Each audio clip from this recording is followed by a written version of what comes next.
Слава, и ще реагирам на победата на Дунав Русе над Локо Пловдив в българската F-Bet лига. Това беше първата победа за гостите, които виждате в момента са в розов екип. И между другото, преди да реагираме на победата, ще ви покажа класирането в българската F-Bet лига, за да ви докажа, че това беше първата победа за Дунав Русе от началото на сезона. Ето го класирането и Дунав се намират на 9-та позиция. Ето тук виждате от 5 мача, една победа и 4 загуби. Това е скандален рекорд. Но другото нещо, което е още по-скандално е, че Локо Пловдив наредиха четвърта загуба.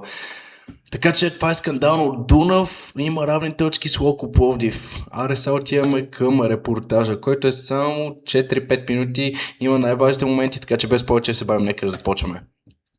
Започва това, което искам да ви кажа като интересна информация е, че първия влог от началото на сезона в YouTube каналът ми, главният ми YouTube канал беше от матч Левски и Дунав, така че аз бях в тяхната агитка, много добро впечатление ми направиха Дунав Русе, така доста добре се отнесоха с мене и наистина респект за тях. Идва гол за Локомотив Пловдив още в 3-та минута на матча. Мале, те между другото Локо Пловдив са повели и след това са допуснали обрат от Дунав Русе. Това е скандално. Това е скандално. Още в 3-та минута вкарват. Ето го и техният треньор, който го хвалят адски много го хвалят, че е супер добър треньор, но в крайна сметка 4 поредни загуби за отбор на Локо Пловдив. Виждаме още веднъж атаката, изстрел там, топката рикоширали, не знам какво се случи тук, да, рикошира в кръка на играч на Дунав Русе, след това изстрел там от въздуха, нов рикошет и след това от 2-3 метра играч на Локо Пловдив нямаше как да сгреши. Вече отиваме в 7-та минута на матча, атака за отборът на Дунав, както видяхте и ви казах, с розов екип, изстрел там от разстояние.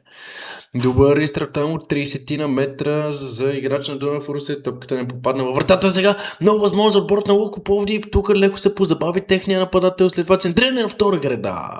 Изстрел там с глава. Лесно спасяване на вратаря на гостите. Така нова атака за пловдивчани. Наляво там атакуват. Пас там в наказателното поле. След това изстрел там от играч на Локо Пловдив с левия крак. Топката излиза в аут. Вече 2 минути до края на първото полувреме.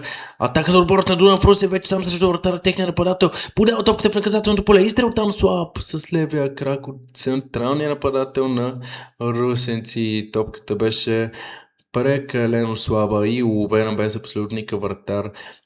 Без абсолютно никакъв проблем от вратара на Локо Пловдив. Тук между другото много добър дрибъл. Изстрел там много слаб изстрел. Аз предполагам, че пичагата стреля с левия крак, който е по-неудобен за него, така си мисля. Просто така изигра ситуацията, че левият крак изглеждаше като по-слаб.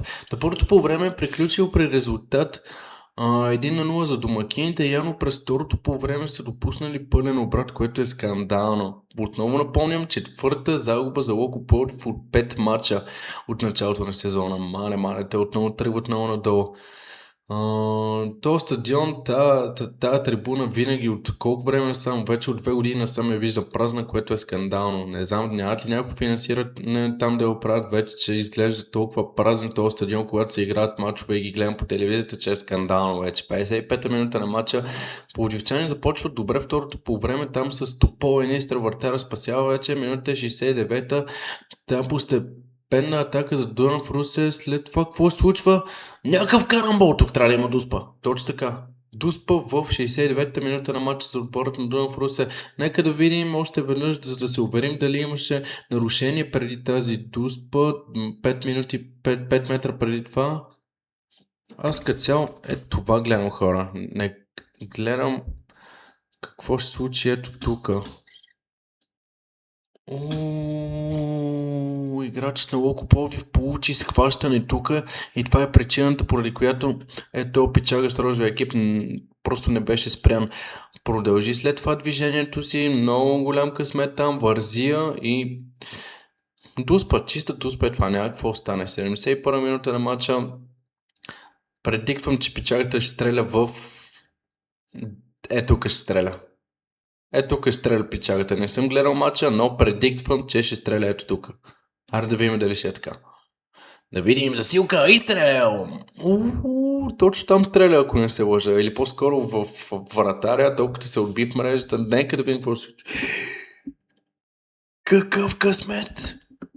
Пичагата би в средата и след това вратаря там докосна топката с върха на пръстите на обувките, но късмет, много голям късмет, че топката се оплева в мрежата. Вече минута е 77, 5 минути по-късно, отново атака за отборът на Дунав Русе, вече Пичагата влиза в наказателното поле, подаване там, изстрел от 2 на 1 или по-скоро 1 на 2. Дунав Русе с пълен обрат и само в рамките на 6-7 minutes Дунав Русе правят резултата 2 на 1. Това е пълен обрат. Пълен обрат за гостите. Нека да видим още веднъж как се развива атаката. 4 на 4 или по-скоро 5 на 4 там в един момент се получи. Там няма какво стане. Защитниците на Локо Пловдив просто отказаха тук. Заспаха по някакъв много скандален начин. Тук десният бек беше предолян без абсолютно никакъв проблем. Много лековато и така е, когато изключваш, когато не се защитаваш по най-добрия начин в най-високото ниво на футбола, ще бъдеш наказан. Без значение дали играеш с отбор, който тук що е влязъл в Българската F5 лига. Вече минута е 94-та, корнер за отборът на Локо Пловдив. Града буквално в последните минути на матча. Града след това топката е изчистена от гол линията.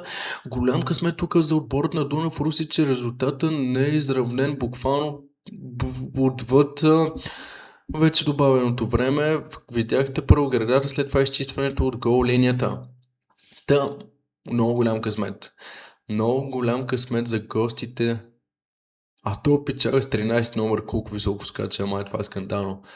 И това е края на матч, пичве. Края на матча Дунав Русе с историческа победа. За първи път виждам Дунав Русе да побежда Локо Пловдив. Ето го и Пичагата, който се зарадва. Това беше вратара на Дунав Русе. Още веднъж показвам класирането.